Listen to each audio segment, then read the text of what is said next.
13 जनवरी को इन नियमों को लागू किया था और इस नए कानून का नाम है promotion of equity in higher education institutions regulations 2026।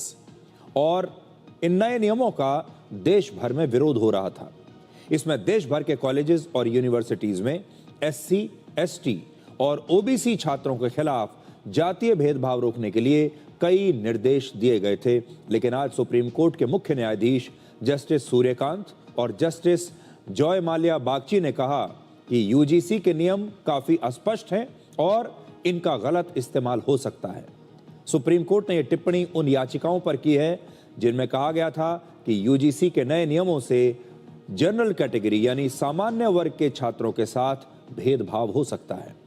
Supreme court ने यूजीसी के नए नियमों को दोबारा से ड्राफ्ट करने के लिए एक कमेटी बनाने का निर्देश दिया है और इस कमेटी में कानून के विशेषज्ञ और साथ साथ दूसरे एक्सपर्ट्स भी शामिल होंगे।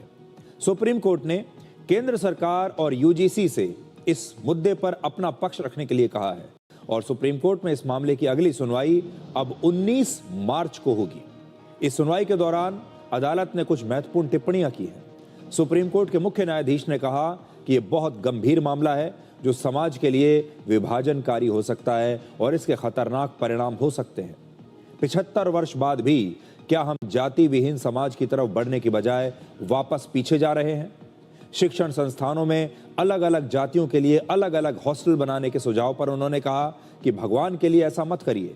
हमारे देश में अंतर जातीय शादियां भी होती हैं और हम खुद भी हॉस्टल में रहे हैं जहां सभी लोग साथ साथ रहते थे। ये थी मुख्य न्यायाधीश जस्टिस सूर्यकांत की टिप्पणियां आज, जो बड़ी कठोर टिप्पणियां थी। अब आप ये समझिए कि यूजीसी के जो नए नियम आए थे इन पर विवाद क्यों हो रहा था। नए नियमों के तहत कॉलेज और यूनिवर्सिटीज में एससी और एसटी और ओबीसी छात्रों की शिकायतों की सुनवाई करने के लिए एक विशेष कमेटी, हेल्पलाइन और मॉनिटरिंग टीम्स बनाने का निर्देश दिया गया था।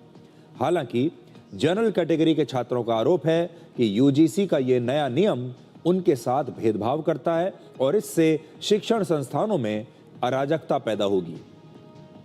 आरोप यह भी था कि नए नियमों में सामान्य वर्ग के छात्रों को स्वाभाविक अपराधी की तरह देखा जा रहा है और इससे उनके खिलाफ भेदभाव को बढ़ावा मिलेगा।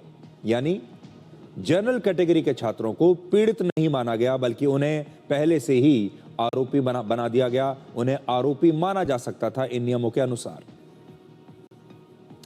यूजीसी को यह नया नियम बनाने के लिए खुद सुप्रीम कोर्ट ने ही कहा था।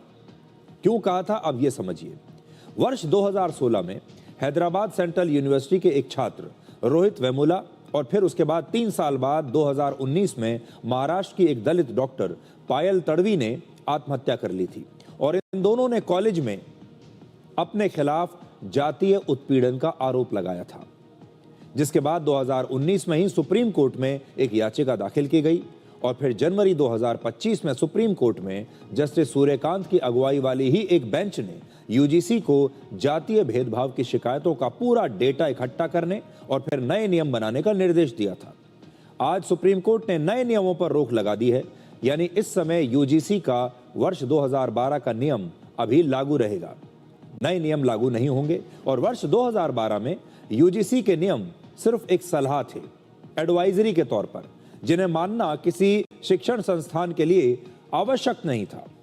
लेकिन 2026 के नए नियम न मानने पर यूजीसी किसी भी यूनिवर्सिटी या कॉलेज के खिलाफ सख्त कार्रवाई कर सकती है और उसके ग्रांट पर रोक लगाने से लेकर डिग्री देने से रोकने जैसे कदम भी उठाए जा सकते हैं।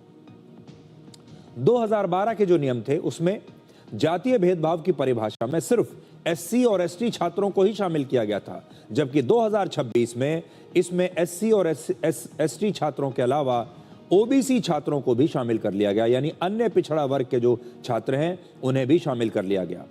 हालांकि एक और नियम है जिसे लेकर सबसे ज्यादा विवाद हो रहा है और वो है गलत शिकायत करने पर सजा का प्रावधान। वर्ष 2025 में यूजीसी ने नए नियमों का जो ड्राफ्ट तैयार किया उसमें झूठी शिकायत करने वाले छात्रों के लिए आर्थिक दंड या कॉलेज से सस्पेंड करने का प्रावधान था। लेकिन अब जो नए कानून बने 2026 में उसमें यूजीसी